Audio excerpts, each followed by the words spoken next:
আমরা যারা এই স্মার্টফোনগুলো ব্যবহার করি আমরা প্রত্যেকে কিন্তু অতিষ্ঠ হয়ে গেছি অ্যাডের জ্বালায়। আমরা কোনো একটি অ্যাপ্লিকেশনে প্রবেশ করতে অ্যাড চলে আসে এবং সেই অ্যাপ্লিকেশনটি থেকে বের হতে গেলে আবারও কিন্তু অ্যাড চলে আসে, কিন্তু অ্যাডের জ্বালায় আমরা কিন্তু অতিষ্ঠ হয়ে গেছি। স্মার্টফোন কিনেছি আমি আমার টাকা দিয়ে, আমি আমার মতন ব্যবহার করবো, কিন্তু আমি ব্যবহার করতে পারতেছি না শুধুমাত্র বিভিন্ন কোম্পানির বিভিন্ন ওয়েবসাইটের প্রভাব অ্যাডের জন্য। তো আজকের এই ভিডিওতে আমি আপনাদের সাথে শেয়ার করতে চলেছি যে কিভাবে আপনারা এই অ্যাডগুলোকে আপনাদের স্মার্টফোনের একটি সেটিংসের মাধ্যমে ব্লক করতে পারেন।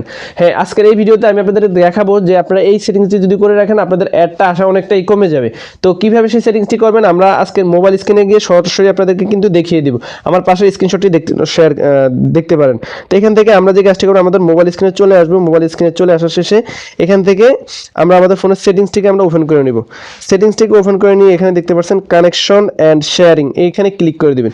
যদি এখানে আপনাদের কানেকশন এন্ড শেয়ারিং এখানে দেখতে পাচ্ছেন প্রাইভেট ডিএনএস, যদি প্রাইভেট ডিএনএসটি এখানে যদি আপনাদের শো না করে কি করবেন, এখান থেকে ব্যাগে চলে যাবেন। ব্যাগে চলে এখানে গিয়ে সার্চ বার, এই সার্চ বার এখানে ক্লিক করে দিবেন। ক্লিক করলে শেষে এখানে লিখবেন ডিএনএস বা এখানে ছোট হাতে দিতে হবে, ছোট হাতে ডিএনএস দিয়ে আপনি এখান থেকে সার্চ করে দিবেন। দেখতে পাচ্ছেন প্রাইভেট ডিএনএস, এই প্রাইভেট ডিএনএস অপশনটি চলে আসছে। আসার শেষে এখানে দেখতে পাচ্ছেন অটোতে দেওয়া রয়েছে, অটোতে দেওয়া রয়েছে। এখান থেকে আপনারা নিচে ডিএনএস অপশনটিতে ক্লিক করে দিবেন। ক্লিক করে দেওয়ার শেষে এখানে এখানে একটু লিখে দিবেন dns.adguard.com। আমি স্ক্রিনের উপরে কিন্তু বড় করে দিয়ে দিব dns.adguard.com। এটা লেখার শেষে এখানে যে সেভ বাটনটি দেখতে পাচ্ছেন, এই সেভ বাটনটি এখানে আপনারা জাস্ট ক্লিক করে দিবেন।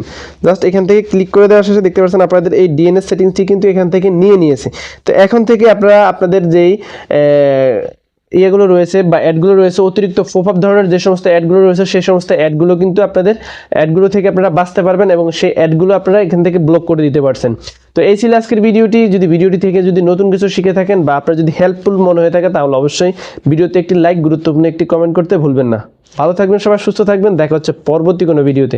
এতক্ষণ সাথে থাকার জন্য আপনাদেরকে অনেক অনেক ধন্যবাদ। আল্লাহ হাফেজ।